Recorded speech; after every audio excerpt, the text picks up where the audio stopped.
Hello, everyone. Welcome back to another episode of Gaming the System, the podcast where three intersectional feminists examine gaming and games through a feminist lens. Today, I am your host, Matt, and I'm joined by my friends Alex and Jem.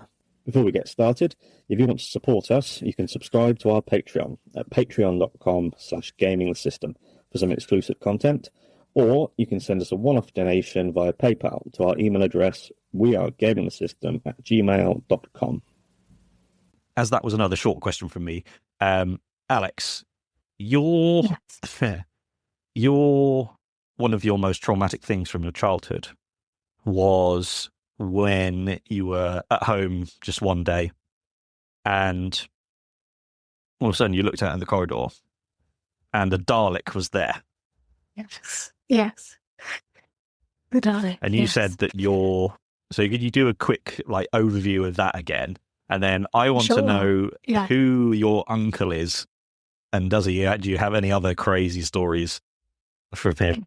Oh, that's so interesting. Okay, so growing up, we were in a house with my mum, my dad, my grandma, and my uncle. And the house is originally my grandma and granddad's house, and we built an extension on it. And my uncle still lives in my grandma's part of the house and hasn't ever moved since childhood, to give you some context. And we essentially share the kitchen, or did you growing up? So we were very close, as nieces, me and my sister. And my uncle was basically responsible for a lot of my childhood obsessions. And one of those was watching Doctor Who. We had a lot of the old Doctor Who's on video, like the really long movies, the ones with the Daleks in them, the ones with because Peter Davidson and the Daleks are in them from the 80s. Anyway, it was all Dalek-centric, basically. So we were obsessed with Daleks, and I used to come up with a joke that I used to play on my sister, because we'd have Sunday roast every Sunday, and I'd pretend to go and wash my hands. Obviously, I'd actually wash my hands. And then pretend that there was a Dalek in the bathroom before I went in, and then sort of pretend to be attacked by the Dalek and get scared and be like, "Hello, there's a Dalek. There's a Dalek. He's got me."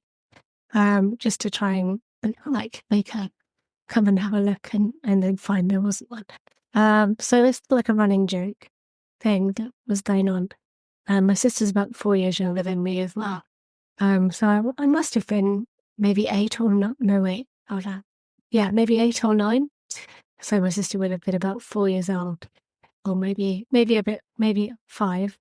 And one Sunday afternoon, I went to the bathroom to wash my hands and found inside the entirety of the bathroom was this huge Dalek shape. It was a red-coloured one. It was taller than I was. I don't know even how far away from the top of the door it would be. Probably about maybe that much. So it's life-size Dalek. It had little flashy lights on the top, which actually flash. And it had the plunger and the sort of death stick, the one that looks like a whisk. And then the bottom of its body had little silver lumps all over it, where it has the bumps going down to the floor. And it was like the most realistic looking thing I'd ever seen, because it was like the soldier Dalek, as Martin called it, because there were different colours for different ranks in the army. I think the black ones were like commanders or something. So I was like, oh my God, it's an actual Dalek. And then it was like, no, it's not. I know it's not, because she was so used to it not being there. And then eventually, because obviously all the adults knew what was happening, they were like, "Oh, Dalek, come have a look. Come and have a look." And she got so scared that she ran away and hid in my uncle's lounge under the blankets on his sofa. And eventually, obviously I was super excited, and we were just moving it back towards Martin's lounge. And Mum had just calmed Ellie down enough to get her out of the blankets and bring her back to the kitchen. But she saw it moving, and obviously she couldn't see anyone behind it. She thought it was actually moving on its own. So she got scared again and had to go and hide. But Mum said she could feel Ellie's heartbeat through the blanket, because she was absolutely terrified. But yeah, and then eventually we both calmed down enough to be able to have a proper look at it. And it turned out you could get inside it because the top came off. It's all made of wood. He made it in secret. He'd made it in secret for months. And I remember he gave us a clue because he'd had the top antenna bit, which is where he hit the button to turn the lights on for its little antenna. And he said, "What do you think this is then, dears?" Because that's like how he speaks.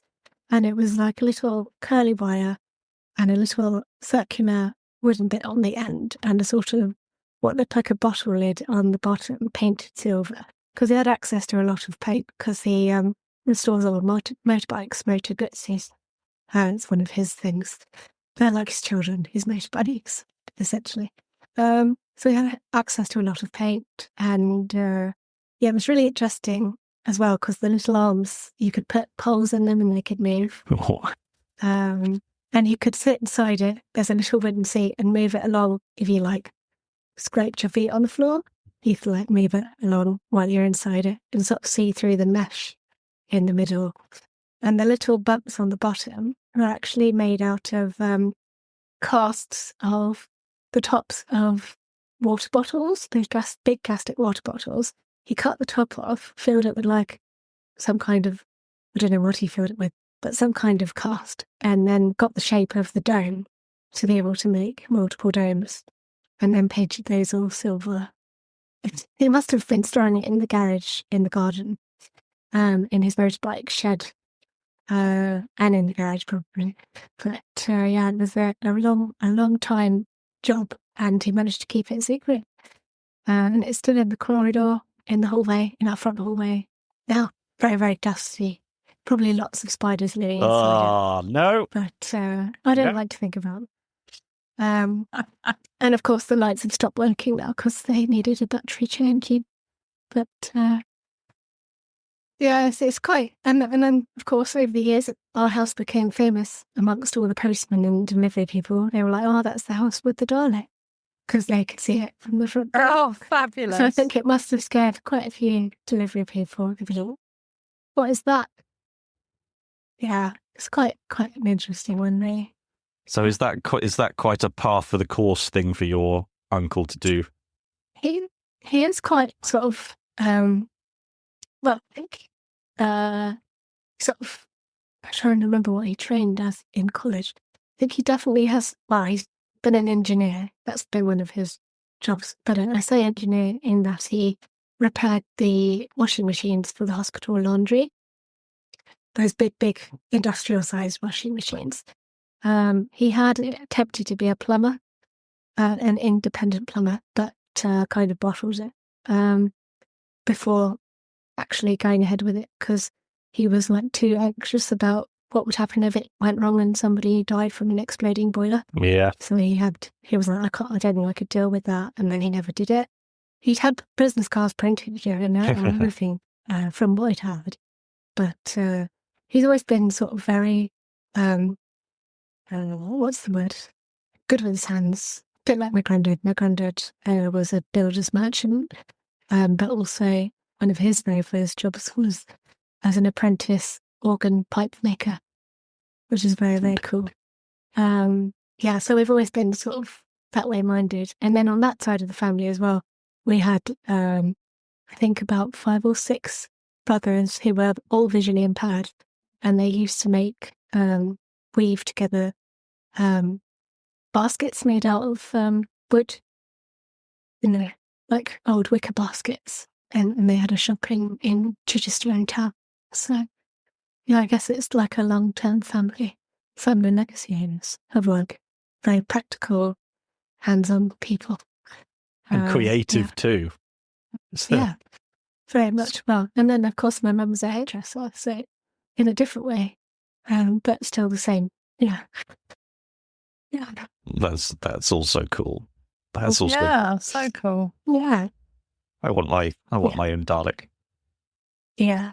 I'll have to ask him again how long it took him to make, because I can't remember off the top of my So head. did you watch the early Doctor Who's before you watched the modern ones? Yes, we did. Yeah. So that's why I was so excited when the modern ones started, because I was like, oh my God, I've never seen a Doctor Who in my own life. that's come out during my lifetime before.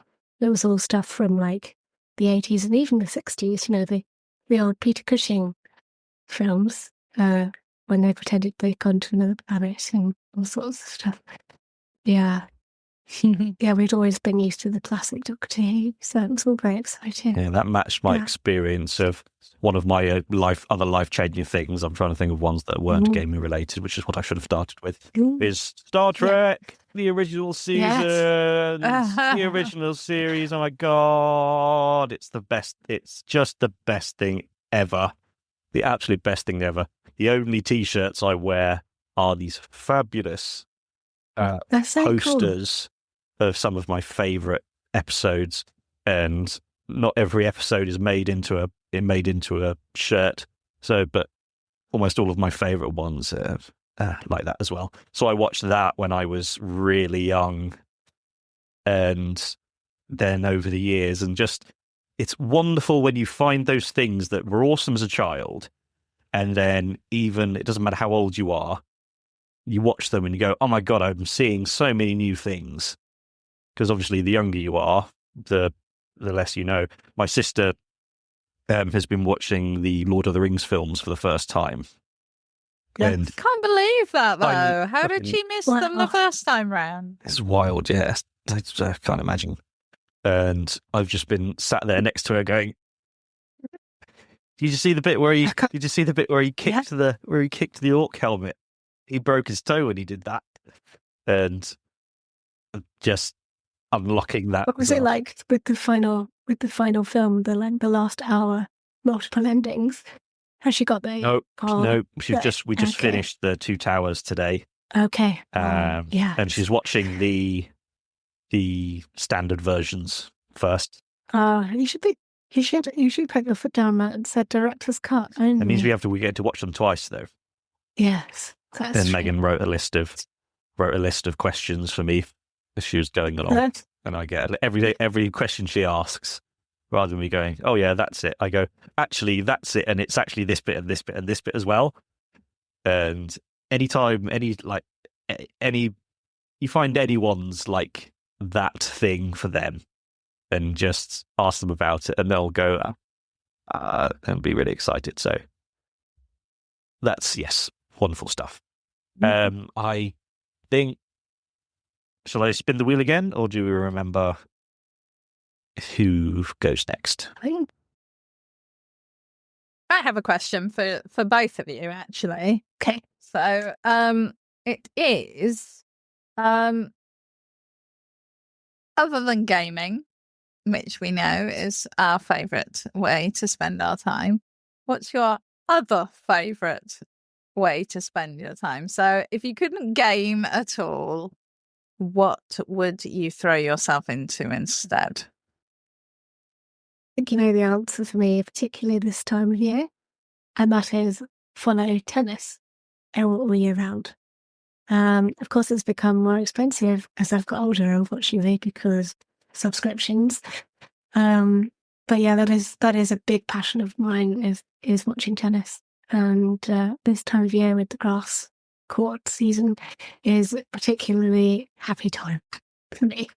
I've just been successful in getting Wimbledon tickets for this year, so very, very, very feeling very triumphant at the moment.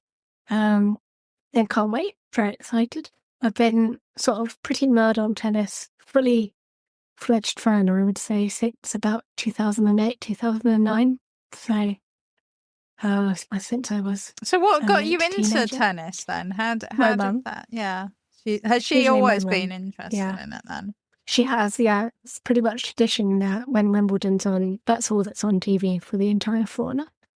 So initially, I hated it because I was like, I just want to watch cartoons. Why would let me watch something else?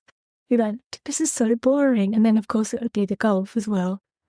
Because when they had the golf on BBC, I'd be like, golf is so boring. Why can't we watch something else? And then eventually I got ground down and came round to the idea and got more and more interested in it because it was just, by nature of it being on, there was not enough else to look at. And then, given time, I actually have probably become more of a fan and even my mum, at least while I was in school, and could remember like the top 10 for each of the tours off by heart and all that sort of stuff. Get to know like people's records off by heart and things like that. And I think I've been very lucky. Me and Mum both have been very lucky to live through one of the best eras for men's tennis in particular, with the big three / big four, all happening at the same time. And it's just a bit strange now because the people I've grown up watching since the start of my tennis fandom have all started retiring now. Dan Evans is playing in qualifying today. He's 36, so he's roughly the same age as me, and he's about to retire after Wimbledon. So if he doesn't qualify, it'll be the last we'll see him play. But it's pretty strange to think people my own age are now no longer having a career. Yeah, it's so weird, isn't it? The sports world with that respect. So is it always your mum who comes with you when you go to Wimbledon then? Most of the time. I started roping Tom in now. He's up for possibly coming for a third time, but he's left it open for Mum if she can't get tickets, because she still hasn't got tickets this year. This year's been very difficult for us. We've had to, I know I sound third world, first world problems. It's not really a big deal. But we've not had much luck this year because you have to go in via the ballot, which is notoriously difficult, but it is fair. And I don't feel like it is sometimes. So they know who we are. But you did get amazing tickets last year, didn't you? We did, yes. We went to number 1 court last year for day 3. I've got day 5 on centre court this year, so that'll be the 3rd round. We'll be right at the very back, which is where most of the wheelchair seats are in centre court. But they have started moving some of them lower down. They're just more expensive because they've started doing tiered seating now. They never used to do that. So it's more expensive the closer to the court you get. But yeah, it's always been a passion of Mum's. She loves watching sport. I'd say her next favourite sport is probably rugby, then golf, and then, the Olympics is also our favourite of our families. But yeah, we've always been a sort of very sporty family. Most of my family play golf, or did play golf. And my mum would be the caddy and go around the golf course carrying the clubs. Yeah. That was interesting times. Oh, I have been on an absolute tear with my game design stuff for the last 7 months, because do you know what GitHub is? Yeah. Do you know what Git is? Yes. Yeah. Basically, it's the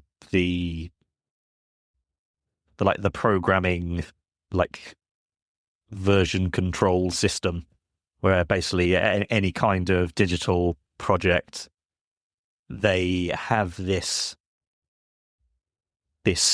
structure, this it's hard to explain because I Google Git. Basically, it's a diary of how you do a digital thing that stores a copy of the project at every step. So it's called a Git commit. So when you've made a bit of progress that you want to consolidate, you write a Git commit, and then you move on to the next thing.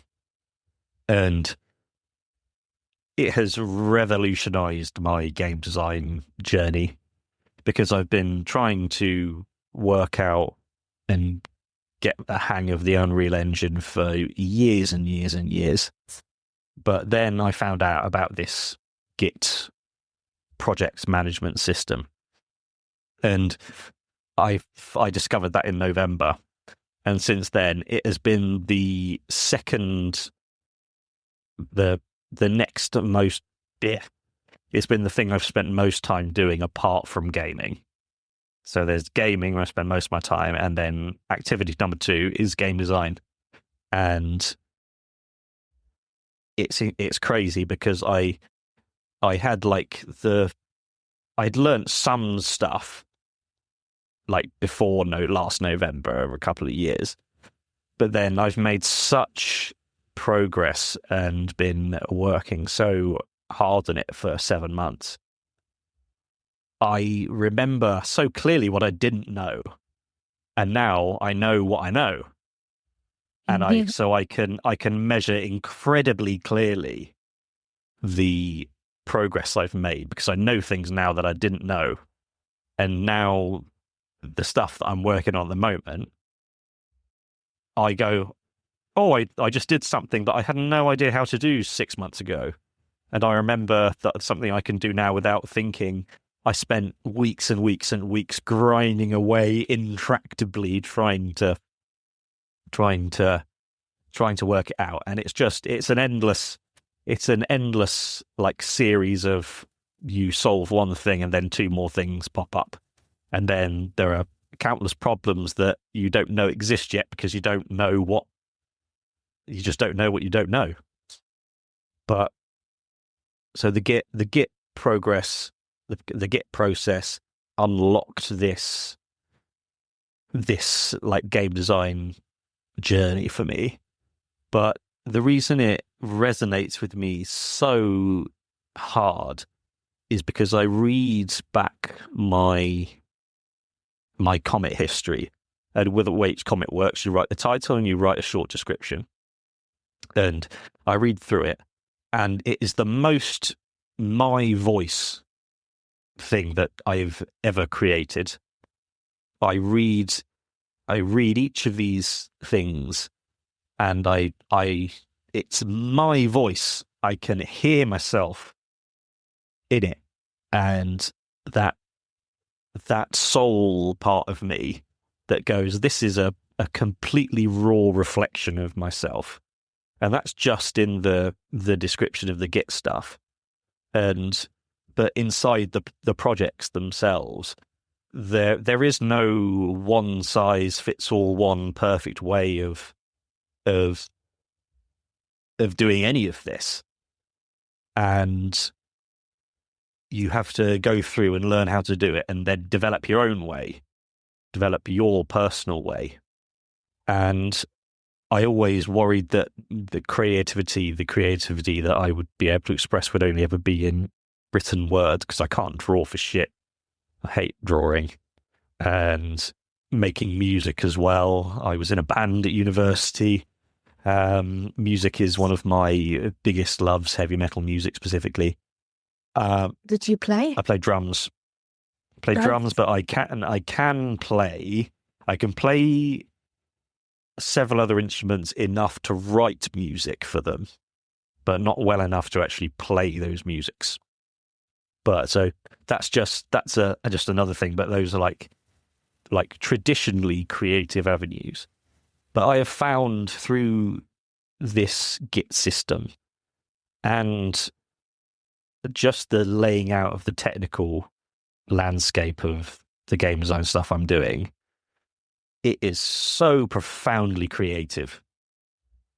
And it's, every time I'm doing it, that soul part of me, that authentic self part of me is drawn right up to the front. Because it has to be, because I go, right, I've set it up this way, and I go, that doesn't look right, and it could be more optimal, and it could be more elegant. And then once I've changed a few things, and I go, right, I've got the oh God, I could talk forever about my style guide, because you have to, anytime you work with a group, you need to have a style guide so that everyone is writing. Everyone's says that in tune with. Yeah, it says like any project should look like it was made by one person. That's how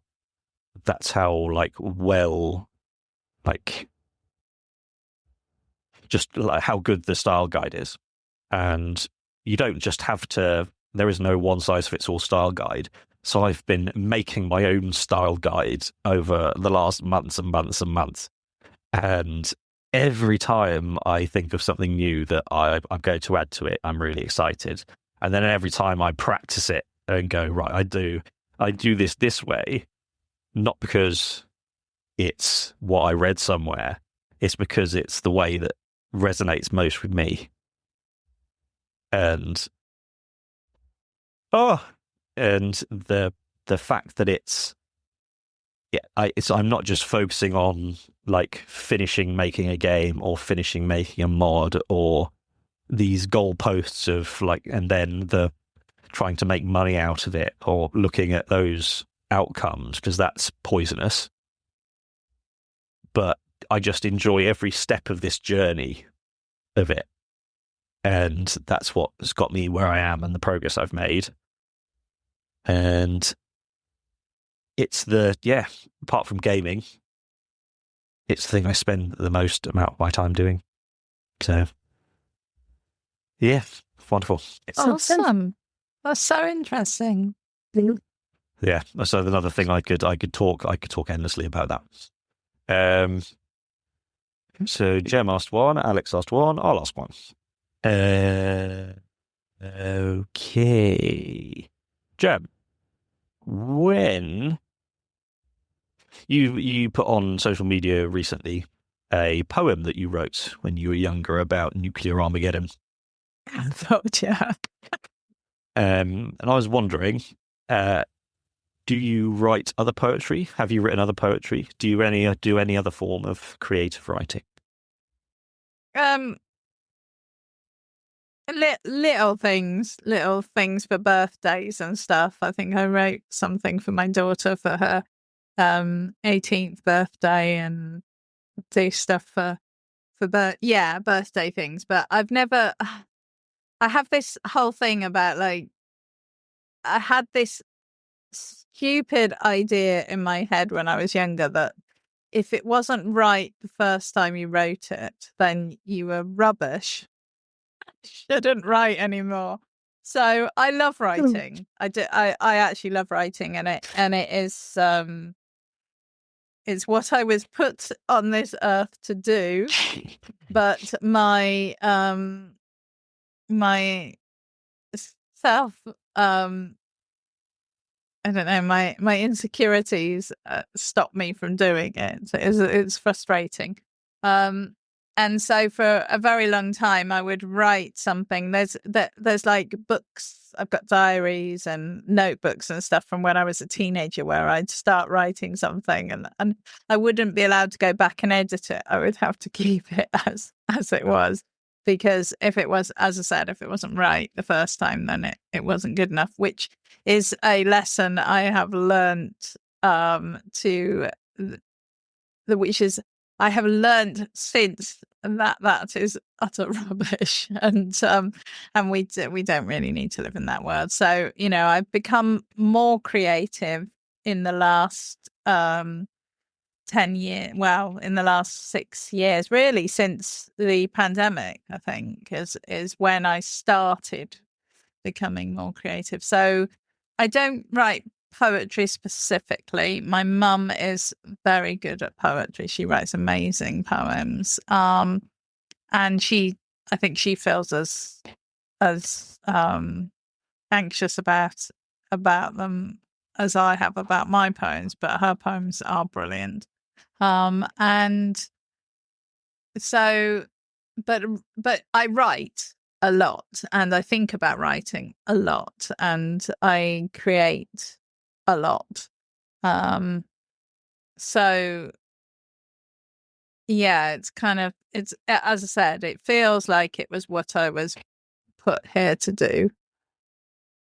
And I just feel like, but it's just, I find it so hard to take it to that next level. And then, reality gets in the way, and it's about having time. And I think the biggest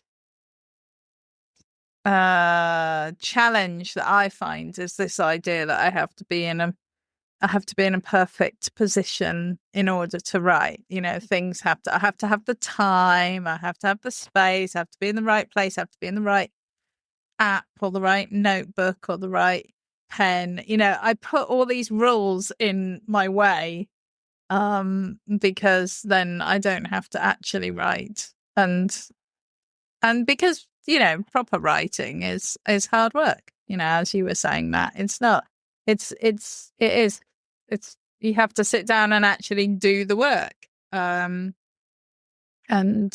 yeah, so I think that's always been a bit of a challenge for me. But I do feel like I am slowly kind of managing that challenge actually over time.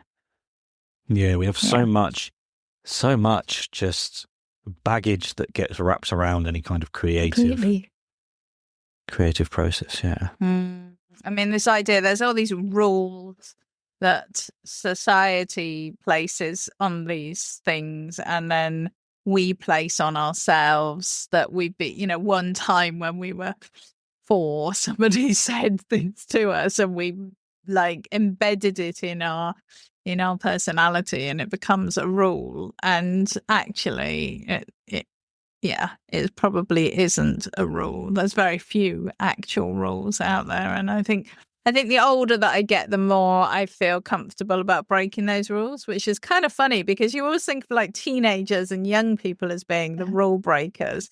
But actually, I think it's older people, specifically older women, I think, who are out there breaking the rules. So, yeah. Yes, because when we're young, we I think for the most part we assume that the rules are there because the people who made the rules know what they're doing. Yeah. When they don't. And also we want to conform. I think, as a young person, you really, for the most part, want nothing more than to be like your chosen group, whoever that group is. And as you get older, I think you realize, well, I can live out in the wilds without my group. I know how to cook.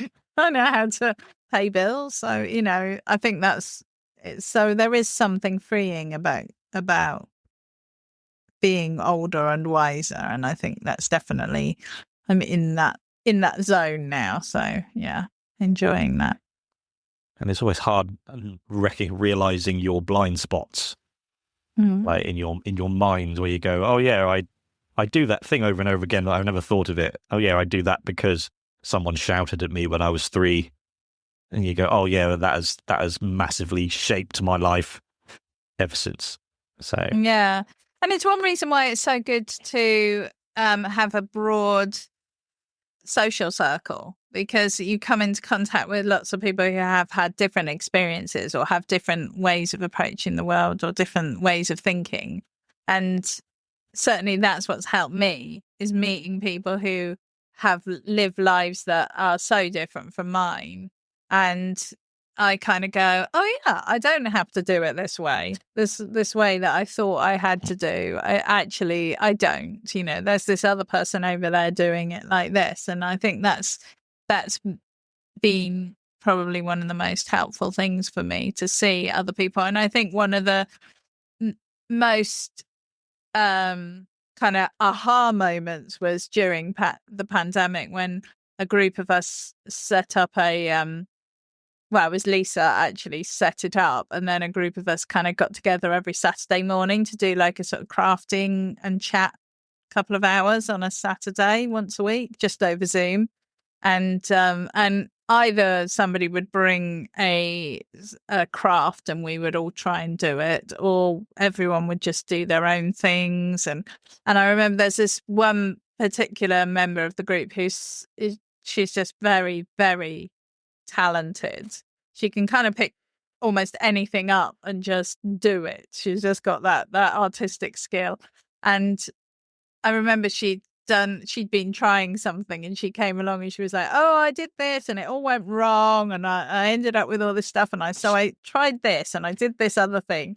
And I just remember, I think that was a real sort of aha moment where I was like, oh yeah, it's okay to get it wrong, and then you can like pull it back and it's fine. And it's, it's just about trying things. And if she can kind of not do it right all the time, then me not getting it right doesn't mean I'm rubbish at it. It just means I need to maybe practice a bit more. I thought you were going to say, she goes, oh, I should have just thrown it in the fire and it'd be like the Mona Lisa, the best thing you've ever seen. And it's just no. I mean, she was like that about stuff that, like things that you were just like, oh my God, that's amazing. And she was like, oh no, this isn't right. But she's also really, just very chill about her approach to art. And I think that was really nice. So yeah, I think it's always a learning process, isn't it? Learning experience. Well, so we've reached the end of our hour. I want to do this more often because we've barely scratched the surface in a lot of different directions. So we'll have to think of more questions as we go, and we'll see how we get on. Mm-hmm. If you've enjoyed watching or listening to this and you have any questions about us, then put them in the comments, and we'll see if they're suitable for work. Then we might answer them in one of our next sessions. You know where to find us. We've been streaming more often, so you can catch us there or watch it on demand at a later time. And we will be there with new content every Thursday. And thank you very much, and bye-bye. Bye.